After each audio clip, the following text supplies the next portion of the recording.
Assalamualaikum warahmatullahi wabarakatuh. Halo teman-teman, perkenalkan nama saya Diana Putri Agustina dari kelas 10 TKJ 1. Asal sekolah saya SMKN 1 Bogor Nganjuk.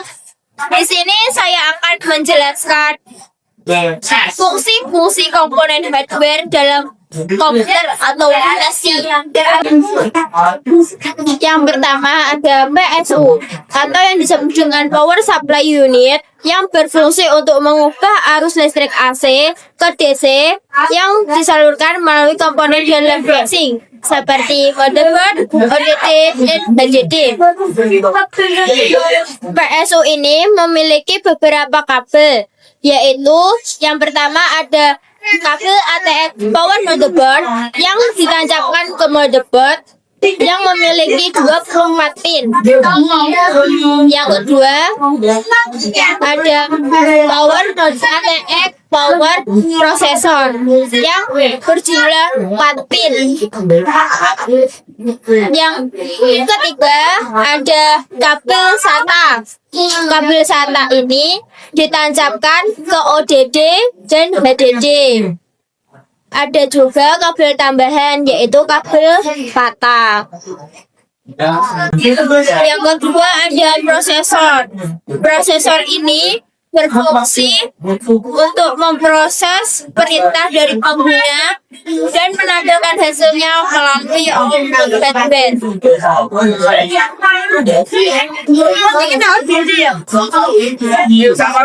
Yang ketiga ada HSF atau heat simpan. HSF ini berfungsi membuang panas yang ditimbulkan oleh prosesor dan didinginkan menggunakan kipas.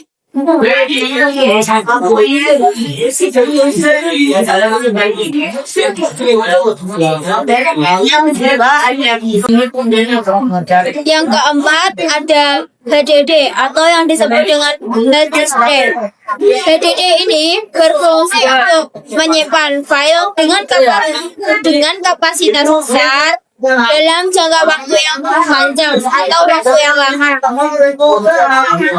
HDD ini terdapat soket kabel SATA di sini yang panjang, dan ini terdapat soket kabel data. Yang kelima ada ODD atau yang disebut dengan optical disk drive. ODD atau optical disk drive adalah alat yang berfungsi untuk membaca dan menulis file dengan media penyimpanan optical disk drive seperti CD, DVD, dan video. Di optical disk drive ini terdapat soket kabel SATA dan data. Yang keenam ada motherboard. Motherboard adalah papan induk rangkaian yang berfungsi menancapkan komponen dalam hardware seperti prosesor, HSF, memori RAM, kabel data, dan baterai CMOS supaya komputer bisa berfungsi dengan baik. Di sini tempat pemasangan prosesor. Di sini ada pemasangan untuk baterai CMOS. Di sini untuk memori RAM, dan di sekat-sekat sini untuk HSF atau head simpan. Yang ketujuh adalah baterai CMOS.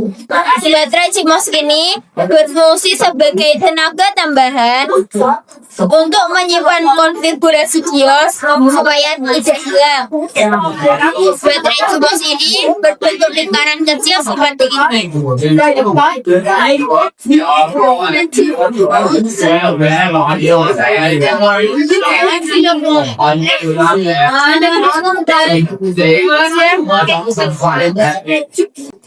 Yang kedelapan ada memori RAM. Memori RAM ini berfungsi untuk menyimpan perintah sementara sebelum diproses.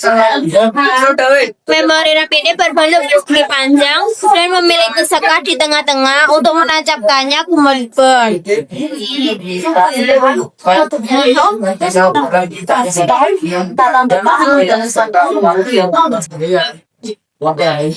Yang ke-9 atau yang terakhir ada kabel data. Kabel data ini berfungsi sebagai alat transportasi kita dari HDD ke motherboard atau ODD ke motherboard. Kabel data ini untuk ditancapkan ke motherboard. Yang ini juga ke motherboard dan yang ini untuk ke ODD dan sebaliknya yang ini untuk ke HDD. Jadi itu semua komponen-komponen hardware dalam casing berupa 9 item. Sekian dari saya. Mohon maaf bila ada salah kata maupun ucapan. Terima kasih. Semoga bermanfaat. Saya Diana Putri Agustina. Mohon undur diri. Wassalamualaikum warahmatullahi wabarakatuh.